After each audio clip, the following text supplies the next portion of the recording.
Hello दोस्तों, मैं प्रज्ञा Sawant. Discuss कर रहे थे हम लोग कि ये कौन से ऐसी चीज़ें हैं जो हमारी करंट लाइफ में इम्पैक्ट करती है हमारे पास्ट लाइफ की वजह से।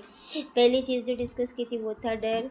दूसरी चीज़ है कि बहुत सारे लोगों की जो शादियाँ होती है उसमें कुछ ना कुछ प्रॉब्लम चलती रहती है। हस्बैंड ठीक नहीं होता, या तो पत्नी ठीक नहीं होती है, या तो सास ससुर इन लॉज नहीं अच्छे रहते, या कुछ ना कुछ चीज़ें लाइफ में मैरिड लाइफ में कुछ ना कुछ चीज़ें चालू ही रहती है, जिसकी वजह से हमें लगता है कि यार मैंने क्यों ये शादी की, बार बार ही वही वही चीज़ें हो रही है, मैं परेशान हो गई हूँ।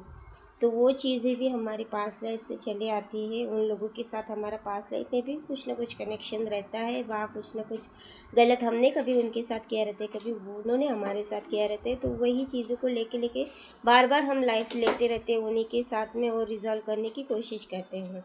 दूसरी रहती है हमारे फाइनेंशियल प्रॉब्लम्स, मनी ब्लॉकेजेस, पैसा भी नहीं रहना। ये भी हमारे पास्ट लाइफ के ही कर्मों के एक्शंस जो हमने किए रहते हैं। कुछ चीज़ें पास्ट लाइफ में ऐसी हुई रहती है जिसकी वजह से हम डिसाइड करते हैं कि अभी पैसा मुझे चाहिए नहीं, इस पैसे ने मुझे बड़ा परेशान किया है, और इसकी वजह से भी करंट लाइफ में सबकॉन्शियस माइंड पैसे को हमसे दूर रखता है।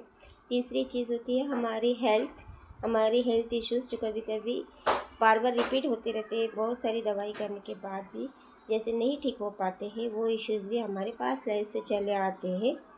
और रहता है ड्रीम्स। किसी किसी को ड्रीम्स में बहुत सारी चीज़ें ऐसी दिख जाती है कि पता नहीं चलता कि ये क्या था। वो ड्रीम जैसा लगता ही नहीं, एकदम रियल वाला लगता है। तो वो भी चीज़ें हमारे पास लाइफ से चली आती है। कोई प्लेसेस होते हैं, ऐसी कोई जगह होती है, ऐसी स्पेसिफिक चीज़ें होती है जिसको लेके हमारे सबकॉन्शियस माइंड एक अलग सा ही अनुभव रहता है, फीलिंग्स रहती है। तो वो फीलिंग्स आखिर क्यों आती है, वो चीज़ें भी हमारे पास लाइफ से चली आती है। तो अगर आपको भी ऐसा कोई भी अनुभव होता है कि लगता है कि ये चीज़ें क्यों लाइफ में हो रही है, देखा ये 2 मिनट के बाद अपने आप